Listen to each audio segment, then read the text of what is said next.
let's talk about your core. That is a word that is thrown out all the time. Now, your core actually is literally from here all the way down to here and maybe even further. Your core is the entire midline, or excuse me, midsection of your body, and it's what protects your spine. Your spine runs from the base of your skull all the way down into your butt, okay? Your spine is what holds us. It protects your nerves. It's what holds us nice and tall. Your spine is really important. And so this core, by the way, which is also the backside of her body, this core, including her butt, is incredibly important. So I do want to talk about, you can turn back around, specifically the abs, okay? So the core, the abs, I don't know why I did this, ignore my fingers. I want to talk about her abs. Long story short is your abs run all the way from underneath her chest, which are inside her rib cage, down into her lady bits, okay? They do, that's just how it works. So when we talk about doing abs, I don't want you to think just crunch, right? That's not just abs. They're working, but that is not just abs. I want you to think more along the lines of plank, because everything has to work together. So we're gonna show you, I'll show you a plank well, she'll show you a plank in a second, but we're gonna show you just a different way to make sure that you're engaging the abs. Did I hurt you? No, I didn't actually punch her, don't worry. What I did was freak her out a little bit, and what she did was immediately go into a contracted state. Tight. So if I were to punch her in the belly, it's tight. Now, this might be controversial, but I'm gonna say it anyway. Think about taking a shit. I want you to pretend that you have to push really, really, really hard. Sorry, but that's how that works. You're gonna push and you're gonna tighten up. That's how you get strong in your core. That is contraction of the core. That is how you protect your spine. So when you are in a plank, can we go down to a plank position, please? Let's turn slightly to the side. Thank you. So real quick, when you're in a plank position, or actually right here is fine. Let's show this for a sec. If Francine's core is not holding her up, look at this. That can't feel good, and I can press down and she's going down. What happens when she holds her belly strong? I'm pressing right now. Am I pressing? I'm pushing. She's not going anywhere because she's using her belly to hold strong. So exactly what happens when you're in a plank, go ahead for a second. When she's in a plank, if she's not holding strong, go ahead, she's gonna droop. I mean, watch. Right? I mean, I'm pushing hard. I'm putting real weight on. I could sit on her back. But I'm pressing and she's not going anywhere until her belly gives out. Okay? So that is actually how your core works. It all works together. And if it's not working together, your body is no longer protected. Your spine is no longer protected and you're no longer in a strong position. So lay on your back for me. I want to give everyone my favorite just way to learn how to engage the core, besides the examples I gave before. Legs up 90 degrees. Palms are gonna go right at the top of her knees. Lower the legs a little bit.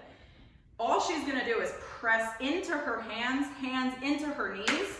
She's gonna push super, super, super hard, and you'll see that she's working. If you were to like zoom in on this face, it's working. But what I do want to point out is that you also want to pull your shoulders down and use the lats. We will talk about the lats next. Pulling down, pressing. Is your belly strong? If I pushed, she's not going to rock as far. If she relaxes, I'm having a lot of fun. We've been talking about the core. The core is also your back. Francine has what are called lat muscles, right? You've heard of a lat pull down, or you've heard people talk about the lats. The lats are the big V muscles, so when someone walks around like this and they have big muscles over here, those are the lats. But long story short, put your arms up straight in the air for me. Up overhead, thank you. When Francine squeezes her elbows down to the side, lat pull down, lat pull down. Go ahead, do a lat pull down, thank you.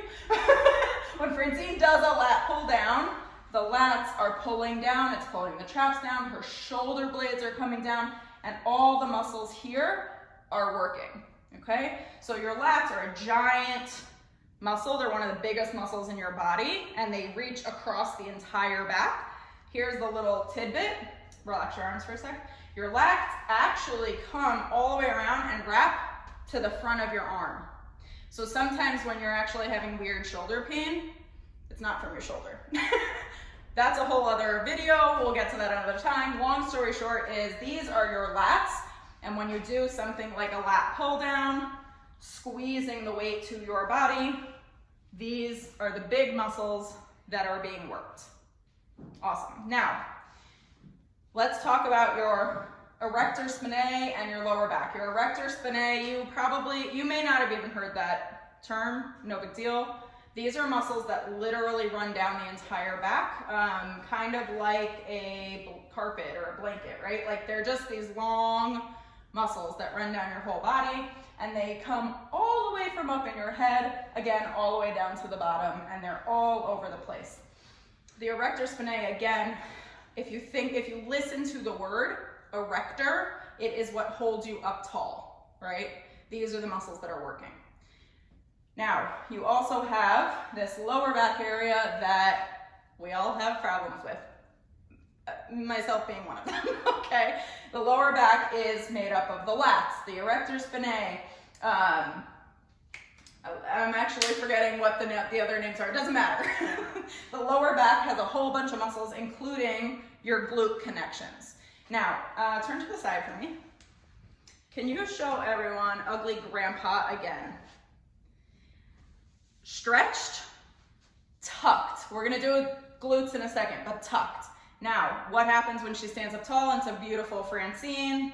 The erector spinae are working, including the low back. Now, watch what happens when she does a pelvic tilt. So, do you see how Francine's butt went out? She swayed.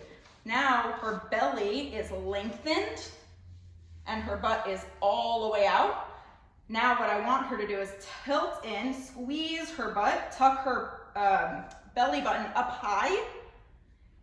You see the difference? So she was gonna go out again.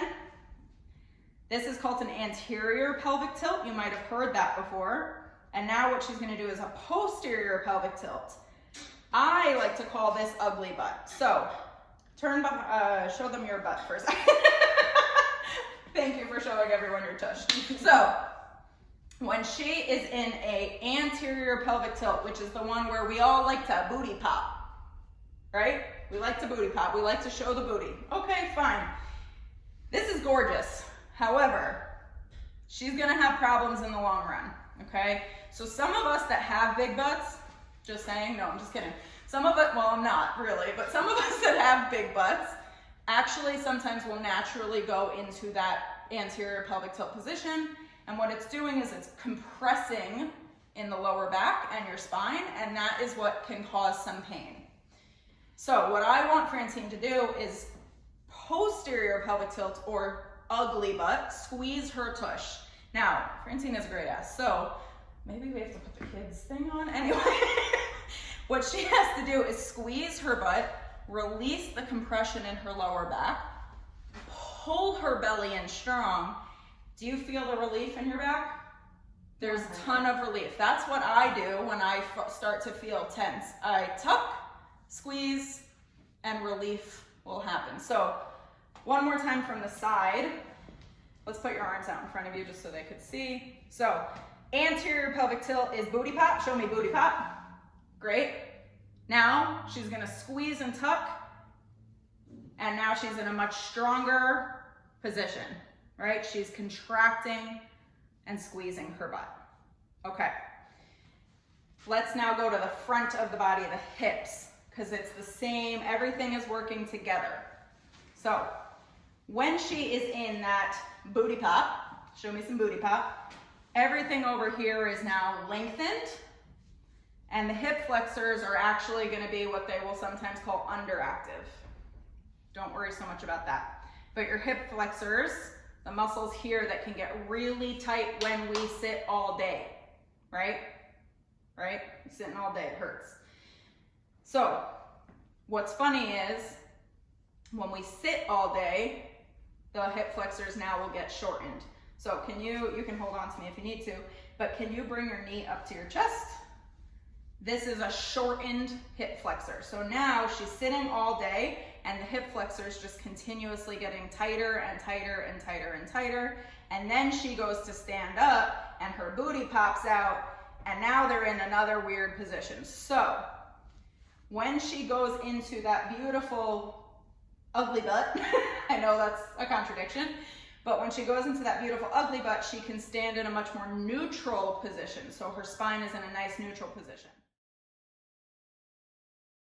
Okay, let's talk about the hips again, but let's talk about a hip hinge and hip extension. So, Francine, turn to the side for me. What I want you to do is hip hinge, which literally just means sticking your butt all the way back behind you, and then hip extension is when she goes to stand up. That's it. So when you hear the term hip hinge, she's gonna drive her butt all the way back behind her. If you notice, she's got great posture. We don't mean in a hip hinge, come up for a second, we do not mean round down. That's not a hip hinge. That's motion from your spine. A hip hinge, hip, is the motion from the actual hips. She drives her butt all the way back behind her, the glutes, the hamstrings, everything working, and then she does hip extension, which is just standing tall, and that's it. It's actually much more simple than we think about. I think the thing that gets in the way is people forget that you have to keep all the muscles on tension in order to do the hip hinge correctly. Again, I don't want you to round from your spine. I want you to keep your spine on tension. Watch, tension, and hinge. Look, flat back. Off tension, on tension, tight, okay? And she stands up, hip extension. Hip extension is, again, the time that we talked about when we need to stretch the hip flexors. Hip extension, long and length. Go. Okay, so in the hip hinge, when Francine drives back, she's gonna lengthen her hamstrings. The hamstring is the back of the leg. Her quads are now actually in a little bit of contraction. When she stands up, her quads are now actually contracted. Her quads are these muscles right here in front. So your quads can contract, or excuse me, flex. Your quads can contract in two different ways. One is if she hip hinges back, she's actually shortening the muscle, or when she stands up and she pulls her knee to her chest. So go ahead, pull your knee up. That's actually a lengthened muscle, and then when she extends, that's a shortened muscle.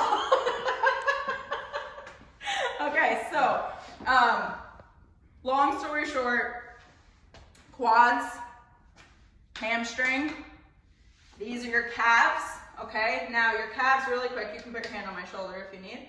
Your calves are what are gonna have you go into, like on the balls of your feet, right? So she's gonna go up, her calves are now contracting, they're getting shorter. When she goes down, the calves are lengthening. So she can go up, calves are contracting. When she goes down, the calves lengthen. Just really quick, sometimes when you hear the terms plantar flex or dorsiflex, or actually, sometimes people will just tell you to flex your feet. When you're standing, you're gonna go into like a plantar flexion position, so you're gonna go up on the balls of your feet. If you were laying down and someone said flex your feet, that actually means to pull your foot up towards your head. If they tell you to point your feet, you would press down towards the floor. I think that's it. I think that's all I have to say. There's a lot to talk about. That was very long-winded. Long story short, we wanted to just give you a quick anatomy about how the different muscles that work. different terms that you're gonna hear, things that we said. If you do have comments or questions, I actually really do hope that you ask so that I can answer those questions, because you know, there's a lot of things to learn, but we want you to feel comfortable, confident about hearing these terms so that you can relate it to your workouts and the programs and things that we're doing. So good luck and have fun.